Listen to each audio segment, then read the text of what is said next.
Ezekiel Chapter 31 presents a prophetic message from God regarding the downfall of Egypt, symbolized through the imagery of a great cedar tree. The chapter begins by comparing Egypt to a majestic cedar tree, which was tall, strong, and prosperous, growing near abundant waters. This tree, representing Pharaoh and his kingdom, was admired by all the trees of the forest, just as Egypt once held power and influence over other nations. The tree's branches extended across many nations, and it became a symbol of pride and arrogance, basking in its grandeur and refusing to acknowledge God. God, however, declares that he will bring judgment upon Egypt for its pride and its false sense of security. Just as the mighty cedar was felled by God's command, so will Egypt be humbled. The nations that once admired and sought shelter under Egypt's protection will witness its fall and will be astonished at its destruction. The once great cedar will be brought low, and no nation will be able to lift Egypt back up. The chapter reveals that Egypt's fall is not just a political event, but a divine judgment for its idolatry, arrogance, and failure to trust in God. The chapter continues by describing the sorrow of the nations when Egypt falls. The trees of the forest, symbolic of other nations, will mourn for Egypt's destruction, as it will serve as a warning to them.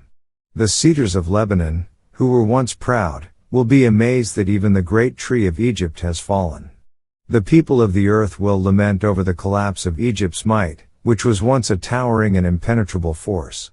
This fall serves as a lesson to all nations that no matter how powerful or proud a kingdom might be, it is ultimately subject to the judgment and will of God. The chapter concludes with God's reminder that he is sovereign over all nations and kingdoms. Just as he caused the mighty cedar tree to fall, he can bring down any power that exalts itself. The fall of Egypt is a demonstration of God's authority to humble the proud and punish the wicked.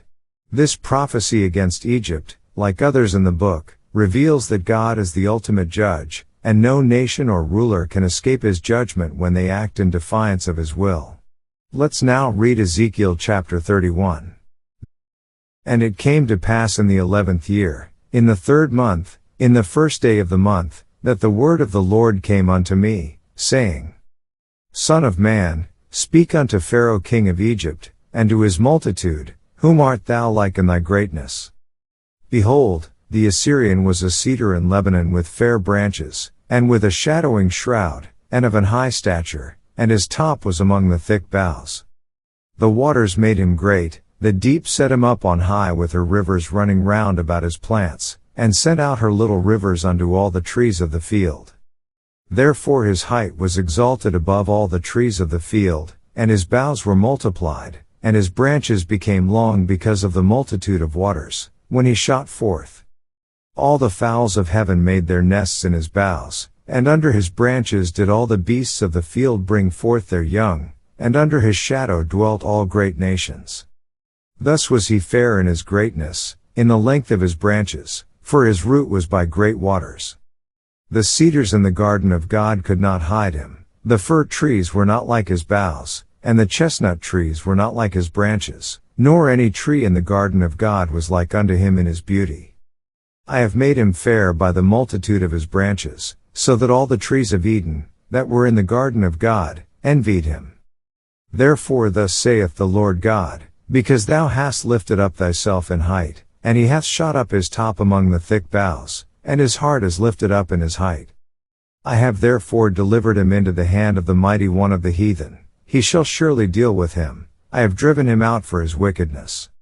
And strangers, the terrible of the nations, have cut him off, and have left him, upon the mountains and in all the valleys his branches are fallen, and his boughs are broken by all the rivers of the land, and all the people of the earth are gone down from his shadow, and have left him. Upon his ruin shall all the fowls of the heaven remain, and all the beasts of the field shall be upon his branches. To the end that none of all the trees by the waters exalt themselves for their height, neither shoot up their top among the thick boughs, neither their trees stand up in their height, all that drink water, for they are all delivered unto death, to the nether parts of the earth, in the midst of the children of men, with them that go down to the pit. Thus saith the Lord God, in the day when he went down to the grave I caused a mourning, I covered the deep for him, and I restrained the floods thereof, and the great waters were stayed, and I caused Lebanon to mourn for him, and all the trees of the field fainted for him. I made the nations to shake at the sound of his fall, when I cast him down to hell with them that descend into the pit, and all the trees of Eden, the choice and best of Lebanon, all that drink water, shall be comforted in the nether parts of the earth. They also went down into hell with him unto them that be slain with the sword, and they that were his arm, that dwelt under his shadow in the midst of the heathen. To whom art thou thus like in glory and in greatness among the trees of Eden? Yet shalt thou be brought down with the trees of Eden unto the nether parts of the earth. Thou shalt lie in the midst of the uncircumcised with them that be slain by the sword. This is Pharaoh and all his multitude, saith the Lord God. This ends our reading of Ezekiel chapter 31.